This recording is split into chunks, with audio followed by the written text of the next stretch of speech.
What's up, you guys? Welcome back to another one. If you are new to the channel, I am Gold Pony. I do new car, truck, SUV reviews on YouTube, and today we are in the brand new 2022 Toyota Tundra, courtesy of Younger Toyota in Hagerstown, Maryland. For more information on their inventory, please feel free to check out the link in the description box below. And so I am in this one today, obviously, because it has been completely redesigned for the 2022 model year, and specifically, we are in the limited trim here today, so we will be going over completely everything about this limited trim. You have a brand new 14-inch color touchscreen display, a new twin turbo V6 power plant as well. And so like I said, we will be testing out and going over everything about this one, from acceleration to braking, steering feel, ride quality, sound system, exhaust clip, all of that fun stuff. So having said all that, what do you guys say? Let's just go ahead and jump right into it. And as always, let's start with pricing. And so there will be several different configurations, obviously with trucks, that's the way it works. For specifically even the limited trim level, essentially for the limited, it starts at $46,850. For the 4x2 double cab with a 6.5 foot bed, going up to $52,230 for the 4x4 Crew Max 6.5 foot bed, which is the one we have today. And the price as tested that we are currently in, with just about every single option you could possibly want on this thing, $59,983. But like I said, regardless of the configuration that you go with, the power plant on this particular Tundra Limited is going to be the same. Powering the beast is a 3.5 liter twin turbo V6, 389 horsepower at 5,200 RPM, 479 pound-feet of torque, coming in at 2,400 RPM. Power sent to rear wheels or all wheels through a 10-speed automatic. 0 to 60 time coming in at approximately 5.7 seconds, with MPG numbers coming in at 18 in the city, 23 in the highway for the rear-wheel drive, 17 city, 22 then on the highway for the four-wheel drive. But either way, surprisingly, Toyota recommends regular unleaded fuel, so it's gonna save you a little bit of money there. That's pretty cool. I like that. But so then, before we do any kind of fun acceleration test here in our Tundra, I wanted to mention to you guys the drive modes. So the drive mode circular dial is located directly behind the shifter. You essentially turn it to the left and the right to adjust the drive modes. And so drive modes will include Eco, Normal, Sport, and there is also a tow and haul mode button. For that one, you just simply press the button, but essentially adjusting things like the shift points and the throttle response. So now, having gotten all of that out of the way, what do you guys say? Let's go ahead and find a straightaway. Let's put the Tundra here to the test, and let's see how quickly we can get our new Tundra here up to speed. All right, you guys, and so I did just switch it on over to sport mode, so we are ready to go in 3, 2, 1. A little bit of a rolling start. There it is. Nice. Quick shifts. Nice sound. Wow. Heck of a lot quicker than I thought a truck of this size was going to be.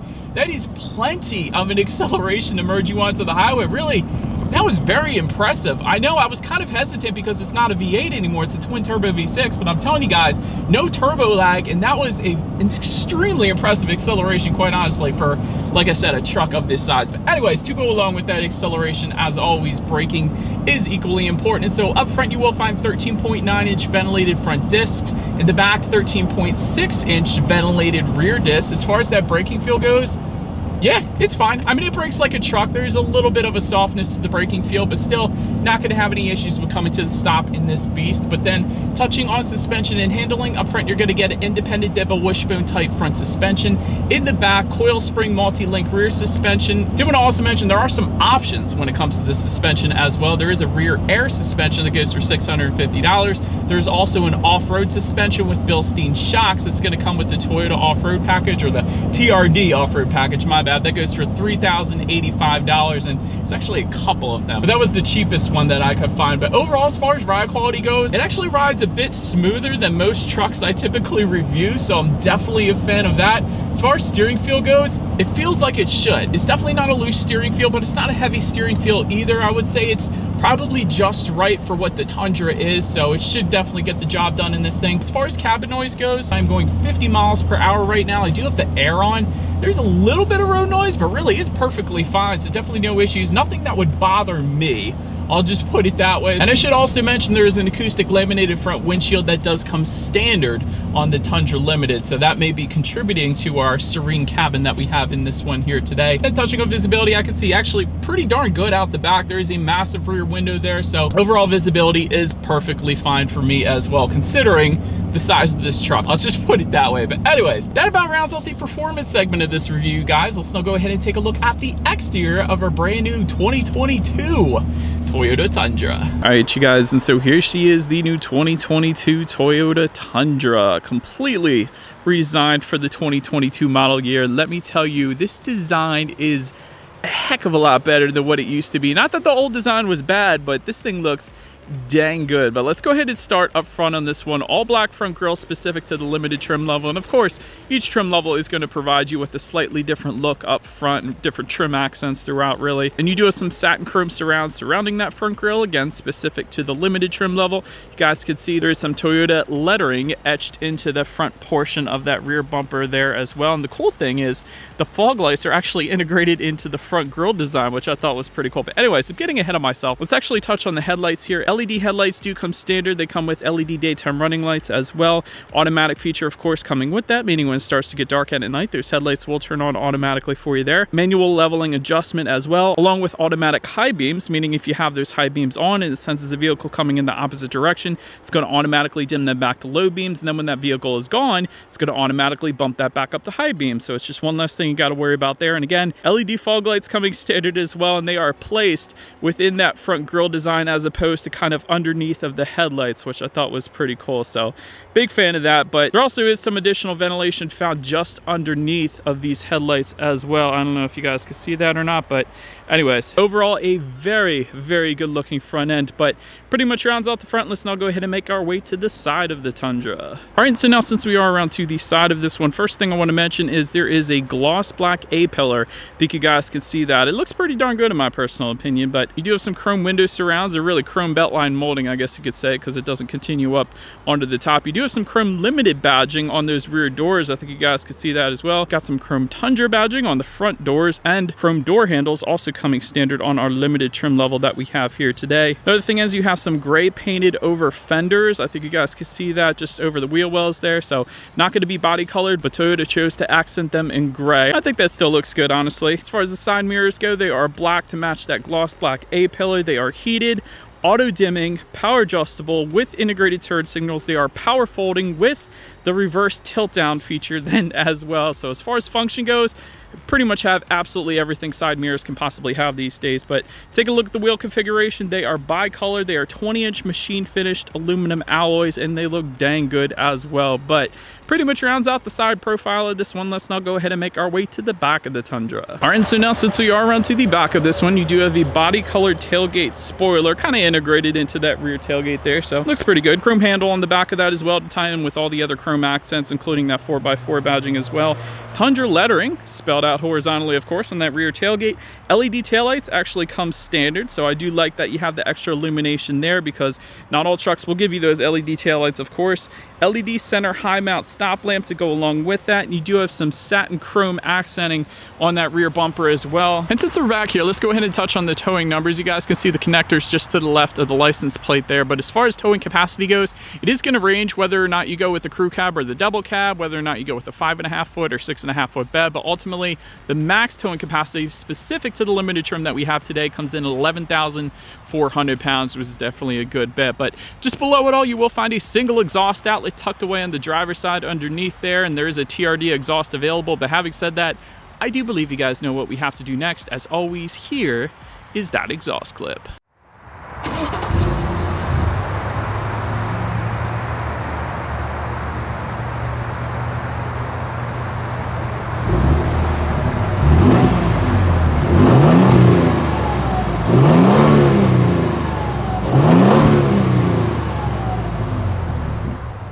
Alright, so now since we are around to the back of the Tundra, when it comes to opening the rear tailgate, there's actually a button on the key fob. There is a button, that chrome handle, of course, on the tailgate itself, but the coolest way to open that tailgate, there's actually a tailgate release bump switch in the driver's side rear tail light. So that is the kind of 007 way, and essentially they put it there so you can easily hop up onto the back if you wanted to. So just another placement where you can actually open that thing up. But once opened up, like I've been saying previously, there is either a 5.5 foot or 6.5 foot bed available. We do have the 6.5 foot currently with our crew cab here today, so that really this is a beast of a truck that we're in.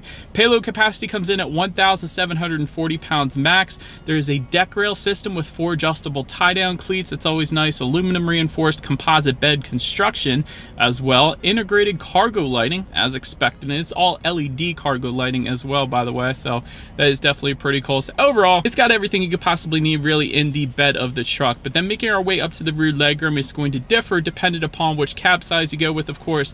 Double cab is going to give you 33.3 inches of rear legroom. That's not obviously the one we have today. We do have the crew cab coming in at 41.6 inches. So for reference, I'm an even 6 feet tall. This is how much space I have back there. There are, however, 60/40 flip up bench seats, meaning those rear seats can fold up in typical truck fashion, I guess you could say. And underneath of those seats, you can actually find some rear under seat storage, which is pretty cool. I definitely was a fan of that, and you find that a lot with pickup trucks, so always a fan. Like I said, rear ventilation is actually going to come with the Crew Max only. You're not going to get that rear ventilation with the double cab. You do have some rear charging ports back there. You not only have a 120 volt power outlet, but you also have a USB charging port and a standard phone charging port back there as well. But also rear center armrest with cup holders back there too. I don't think I mentioned that yet, but rear seats were plenty comfortable. Certainly a ton of legroom, at least here in our crew cab. But then making our way up to the front seats, Softex upholstery is going to be standard on the Limited. This front seats will be 8-way power adjustable for both the driver and the passenger, which is pretty cool, with 2-way power lumbar as well. Memory settings do come standard for the driver for up to 2 different drivers actually, and you will actually get heated and ventilated front seats that come standard on the Limited. Those buttons are located just below the infotainment screen, but overall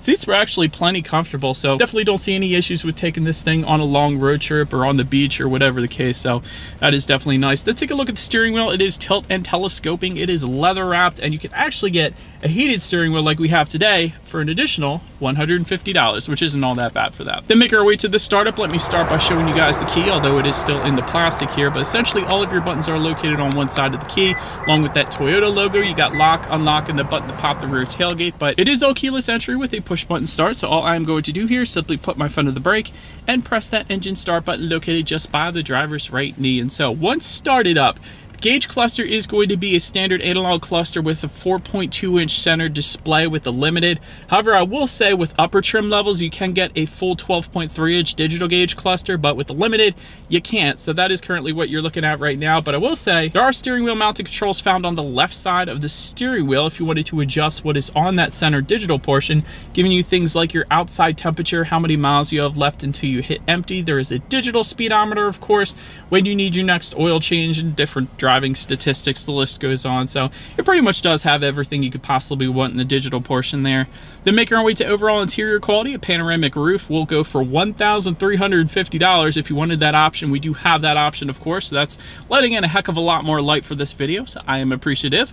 LED interior lighting coming standard. There is an overhead sunglass holder as well, found on the ceiling of this one here. Auto dimming rear view mirror with HomeLink controls for up to 3 different garage doors. You gotta love that. And it's also kind of a frameless design too, which is pretty cool. Dual zone climate control coming standard. There is a leather wrap shift knob as well. Wireless phone charger is going to be available. We do have that option as well. I've been taking advantage of that, so that has been charging my phone this entire time I've been filming, which is always nice. As far as overall interior quality goes, it's pretty direct and to the point here. I do like the little ledges found on just below all 4 windows in this thing. A nice little place to rest your arm that I don't typically see, which is pretty cool. You got your grab handles, of course, to get in and out of both the front and back seats, so typical truck fashion there as well. Kind of have this carbon fiber look, although it's plastic, found just above the passenger side glove box there. Got tons of little places for storage. There's an electromechanical parking brake, dual cup holders, and within the center armrest you have a ton of storage along with a USB charging port and a phone charging port, it looks like, in there as well. So it's a very practical and functional interior, I guess I could put it that way. But now let's go ahead and make our way to the tech here, because This infotainment screen is massive. For the limited trim level, you get a 14-inch color touchscreen display, and it is a beast to go along with the size of this truck, I guess. Bluetooth and audio streaming do come standard. Wireless Android Auto, Apple CarPlay, you gotta love that. So many vehicles these days are still having you connect it via USB cable, so the wireless Android Auto, Apple CarPlay, that is a big deal, at least to me. You can check out different driving statistics up on that massive screen if you wanted to as well. Of course, can check out your radio information, and by the way, when it comes to the sound systems on the Tundra, 9 speakers is going to be the standard configuration, but there is an optional 12-speaker JBL sound system that goes for $565. That is actually going to come with a subwoofer and an external amp as well, and that is the sound system that we have here today. So what do you guys say? Let's go ahead and turn on the radio, see what we got playing today, and let's test out the clarity of this one. There's no going back. Actually, that was really good. That was a really good sound system, you guys. The bass was absolutely ridiculous, and come to think of it, my first car, I had a JBL subwoofer in it, so I know the bass is excellent with JBL, and it is an extremely reliable sound system as well. We got a very good name behind them, I'll say that. So really, that sound system, that JBL sound system, is plenty for the Tundra without a doubt. Anyways, last thing I want to mention to you guys on the infotainment screen is when you do put this thing in reverse, you of course will find a rear view camera coming standard across the board. There is also an optional panoramic view monitor. We have that. You guys can see that screen to the right as well, but as always, that is going to lead us into safety. So to start, front side curtain airbags do come standard, but there are also driver and passenger knee airbags as well. You don't always get that. In the back, you're going to have latch, aka lower anchors and tethers for children for the rear car seats, rear child door locks, tire pressure monitoring system, but actually Toyota does a really good job with standard safety on the Tundra as well. You of course get Toyota Safety Sense 2.5. That comes standard on the Limited. That gives you a pre-collision system with pedestrian detection, dynamic radar cruise control, lane departure alert with steering assist, lane tracing assist, automatic high beams, and road sign assist as well. But not only that, there's still more standard safety that comes with the Limited, including a blind spot monitoring system with the rear cross traffic alert, and front and rear parking sensors with automatic braking then as well. And so overall, when it comes to my final thoughts here of the Tundra Limited, the twin turbo V6 is plenty powerful. And that's kind of one thing I was worried about when I first started driving this one. And I know a lot of people are going to be like, oh, I want the V8. But quite honestly, I've driven the V8 and now I've driven the twin turbo V6. This is plenty. This is plenty powerful. I'm telling you guys, you will not be able to tell the difference. It's a heck of an acceleration in this thing. But anyways, the tailgate release button and the rear tail light, that is pretty cool as well. I like that. 14-inch screen is absolutely massive. It's kind of reminiscent of Tesla, just horizontal rather than vertical, which is pretty cool. Excellent exterior styling, I will say that as well. And of course, Toyota's got that reputation of incredible reliability, which I would imagine this would go right along with that. And I know somebody's going to say, oh, what about the twin turbo V6? Well, Lexus has been using that engine for quite a while now, so it's already proven itself. Anyways, that is about it for this one, you guys. Thank you so much for watching. Feel free to follow me on social media at the bottom of the screen if you want to see what's coming next on the channel before it actually gets to YouTube. Be sure to hit the subscribe and the bell notification button if you're into new car reviews. That is what we do here on this channel after all. Do appreciate you guys watching more than you know. I will see you guys all in the next video. Stay gold.